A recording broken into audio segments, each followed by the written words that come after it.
ಸುದ್ದಿ ಕ್ವಿಕ್ ಆಗಿ ನೋಡೋಣ. ಮೂಡಾ ಹಗರಣದಲ್ಲಿ ಲೋಕಾಯುಕ್ತ ಪೊಲೀಸರು ಸಿದ್ದರಾಮಯ್ಯನವರಿಗೆ, ಅವರ ಪತ್ನಿಗೆ, ಸಿದ್ದರಾಮಯ್ಯನವರ ಭಾವ ಮೈದುನಿಗೆ ಮತ್ತು ಅವರಿಗೆ ಜಮೀನು ಮಾರಿದ್ದ ದೇವರಾಜ್ ಅವರಿಗೆ ಕ್ಲೀನ್ ಚಿಟ್ ಕೊಡ್ತು. ಮೂಡಾ ಹಗರಣದ ವಿರುದ್ಧ ಬೆಂಗಳೂರಿನಿಂದ ಮೈಸೂರಿಗೆ ಪಾದಯಾತ್ರೆ ಮಾಡಿದ್ದು ಬಿಜೆಪಿ ಜೆಡಿಎಸ್ ಮೈತ್ರಿ. ಪಾದಯಾತ್ರೆ ಮಾಡಿತು. ಸಿದ್ದರಾಮಯ್ಯನವರು ರಾಜೀನಾಮೆ ಕೊಡಬೇಕು. ಇದರಲ್ಲಿ ಲೋಕಾಯುಕ್ತ ತನಿಖೆಯಲ್ಲಿ ಜೆಡಿಎಸ್ನ ಒಬ್ಬ ಶಾಸಕ, ಬಿಜೆಪಿಯ ಒಬ್ಬ ಮಾಜಿ ಶಾಸಕ, ಬಿಜೆಪಿ ಇಬ್ಬರು ಮಾಜಿ ಶಾಸಕ, ಅವರ ಸ್ಟೇಟ್ಮೆಂಟ್ಗಳಾಗಿದ್ದಾವೆ. ಜೆಡಿಎಸ್ನ ಶಾಸಕರು ಜಿಟಿ ದೇವೇಗೌಡರು ಅಂಡರ್ಸ್ಟ್ಯಾಂಡಬಲಿ ಈ ಪ್ರಕರಣದಲ್ಲಿ ಅವರು ಸಿದ್ದರಾಮಯ್ಯನವರ ಬೆಂಬಲಕ್ಕೆ ನಿಂತುಕೊಂಡಿದ್ದಾರೆ.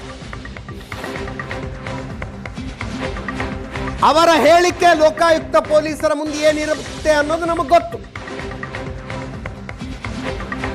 ಆದರೆ ಮಾಜಿ ಶಾಸಕ ರಾಮದಾಸ್ ಅವರು ಕೂಡ ನನಗೇನು ನೆನಪಿಲ್ಲ, ಚರ್ಚೆಗೆ ಬಂದಿಲ್ಲ, ಚರ್ಚೆಗೆ ಬಂದಿದ್ರು ಆ ವಿಷಯ ನನ್ನ ಗಮನಕ್ಕೆ ಬಂದಿಲ್ಲ ಅನ್ನುವ ಹೇಳಿಕೆಗಳನ್ನು ಕೊಟ್ಟಿದ್ದಾರೆ.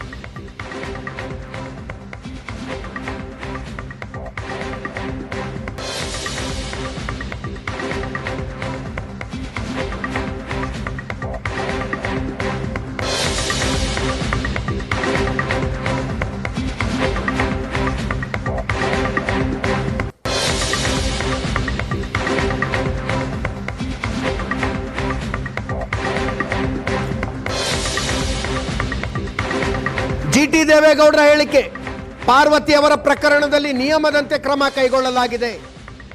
ಪಾರ್ವತಿಗಿಂತ ಮೊದಲೇ ಹಲವರಿಗೆ 50-50 ಸೈಟ್ ಹಂಚಲಾಗಿದೆ. ಪಾರ್ವತಿ ಅವರಿಗೆ ಇಂಥದ್ದೇ ಬಡಾವಣೆಯಲ್ಲಿ ಸೈಟ್ ಕೊಡಬೇಕು ಅಂತ ನಿರ್ಧರಿಸಿಲ್ಲ. ಮುಡಾ ಸಭೆಯಲ್ಲಿ ಯತೀಂದ್ರ ಅವರು ವಿಶೇಷವಾಗಿ ಈ ಬಗ್ಗೆ ಚರ್ಚಿಸಿಲ್ಲ. ಕೆಲವು ಸಭೆಗೆ ಯತೀಂದ್ರ ಅವರು ಬಂದಿದ್ರು, ಕೆಲವು ಸಭೆಗೆ ಬಂದಿರಲಿಲ್ಲ.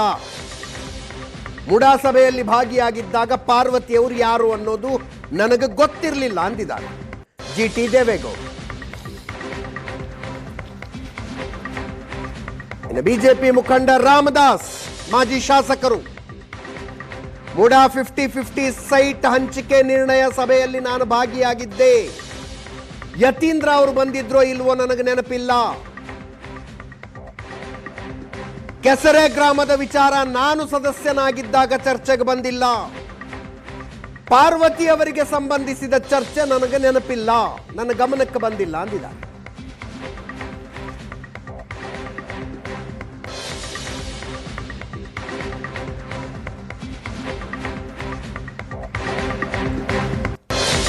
ಇಂಟ್ರೆಸ್ಟಿಂಗ್ಲಿ ಯತೀಂದ್ರ ಅವರ ಹೇಳಿಕೆಯನ್ನೇ ಲೋಕಾಯುಕ್ತ ಪೊಲೀಸರು ತಗೊಂಡಿದ್ದಾರೆ. ತಮ್ಮ ತಾಯಿಯವರಿಗೆ ಸೈಟ್ ಹಂಚಿಕೆಯಾದ ಸಭೆಯಲ್ಲಿ ಯತೀಂದ್ರ ಅವರು ಭಾಗಿಯಾಗಿದ್ರು, ಅವರದ್ದೇ ಪ್ರಭಾವ ಅಂತ ದೂರುದಾರ ಸ್ನೇಹಮಯಿ ಕೃಷ್ಣ ಅವರ ಆರೋಪ.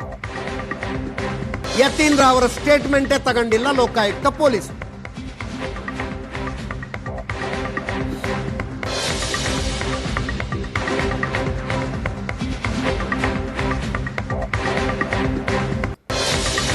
ಈಗ ಯತೀಂದ್ರ ಅವರು ಕ್ಲೀನ್ ಚಿಟ್ ಕೊಟ್ಟಾಗಿದೆ ನಮ್ಮ ತಾಯಿಗೆ, ನನ್ನ ತಂದೆಗೆ.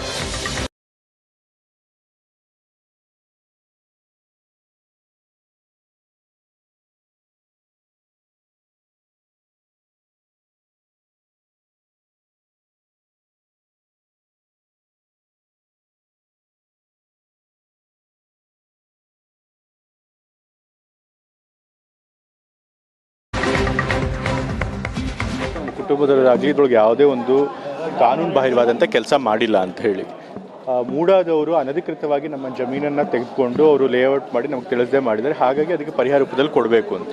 ಅದು ಬರೀ ನಮಗೆ ಮಾತ್ರ ಅದಲ್ಲ, ಯಾರ್ಯಾರಿಗೆ ಈ ರೀತಿ ಜಮೀನನ್ನ ಅವರು ಅನಧಿಕೃತವಾಗಿ ಆಕ್ಯುಪೈ ಮಾಡ್ಕೊಂಡಿರ್ತಾರೆ ಅವರೆಲ್ಲರಿಗೂ ಕೂಡ ಕೊಟ್ಟಿದ್ದಾರೆ.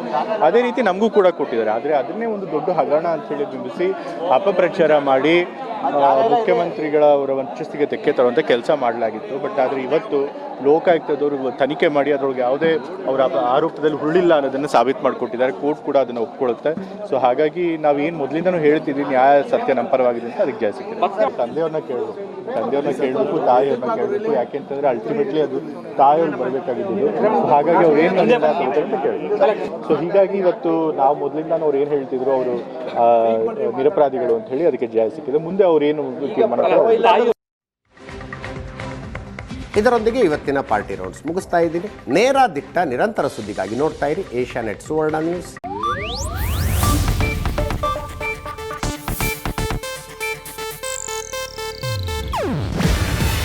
ಇದು ಏಷ್ಯಾನೆಟ್ ನ್ಯೂಸ್ ನೆಟ್ವರ್ಕ್ ಪ್ರಸ್ತುತಿ. ನೀವು ನೋಡ್ತಿದ್ದೀರಾ ಏಷ್ಯಾನೆಟ್ ಸುವರ್ಣ ನ್ಯೂಸ್.